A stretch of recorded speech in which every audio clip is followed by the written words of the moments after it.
Welcome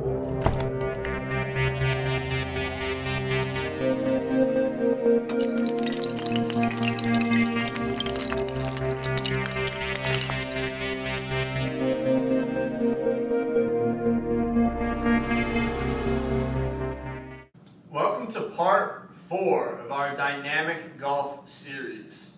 We continue to work our way up the body into the hip, the big dog of the golf swing. And we know that that hip has to have the right amount of mobility and stability, strength, to make sure that we can hit that ball as powerful as we'd like off the drive or on the fairway. Let's go ahead and explore a little bit more about why the hip is so important.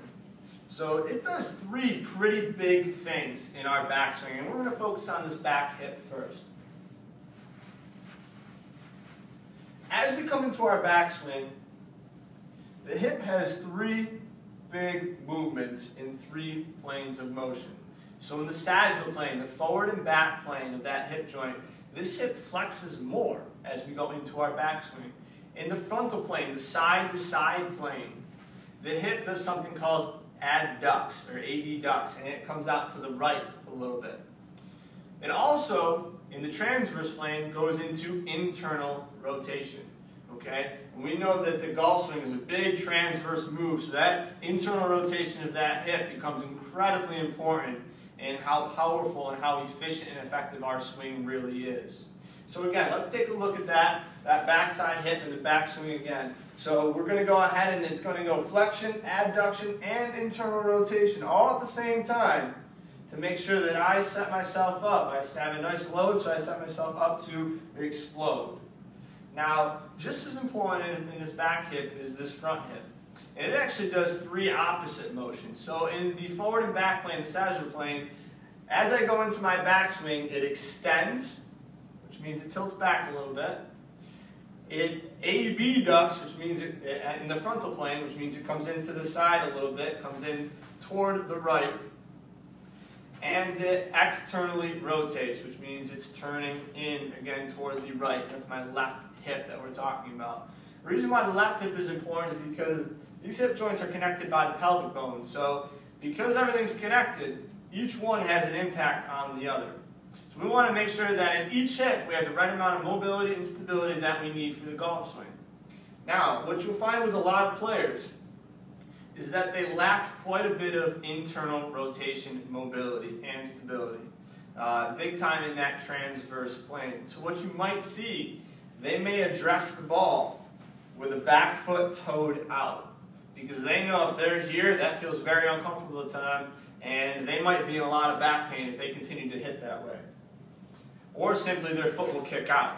You'll see an individual or a golfer start in this position, and you'll see that back foot toe out. But what's challenging with that, or if we were to start, you may say, what's wrong with that? It's starting in a toed out position if it keeps me out of pain a little bit. And I'd say it'd be okay. But eventually we'd like to work you so we can get to where that toe starts, where it's kind of facing straight forward instead of a toed out position. Because if we start in a toed out position, that means we're limiting the amount of internal rotation we can get. And all of a sudden, if we don't have as much of a wind-up with keeping that toe straight, we won't have as much of a wind-up if we were toed out. And if we don't have as much of a wind-up, we don't get as much power, we don't get as much load. So we want as big of a wind-up as possible in that muscle group. We want to get as big of a load as possible so we can have a bigger explode. It's like kind of pulling that rubber band back. If we were to toe out, we're not able to pull that rubber band back as far, it's not going to be able to go as far. So again, when we start off, the hip does 3 things. We're going to go ahead and it's going to, that back hip flexes, adducts, and internally rotates. And if it lacks motion or lacks stability in any of those planes, number 1, we're not going to have as powerful as a swing.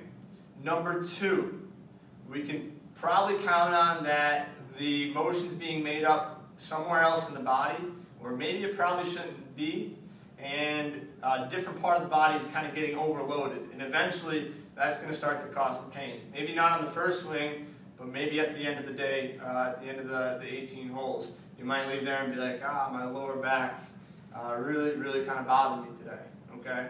So if we can bring more motion and more stability to that back hip, we should be able to see a better performance in our swing, but also less pain and less discomfort afterward. Because if the hip's doing its job, that allows each part of the body also to do its job well. If you guys have any questions, or if you want to learn more information, or if you want exercises for our hip in all three planes of motion, a lot of people just train it forward and back, but we know that there's a lot of side-to-side motion and transverse motion too. So if you want those exercises, go to our app, DHF Golf. Thanks again for joining us, guys. We'll see you for the next one.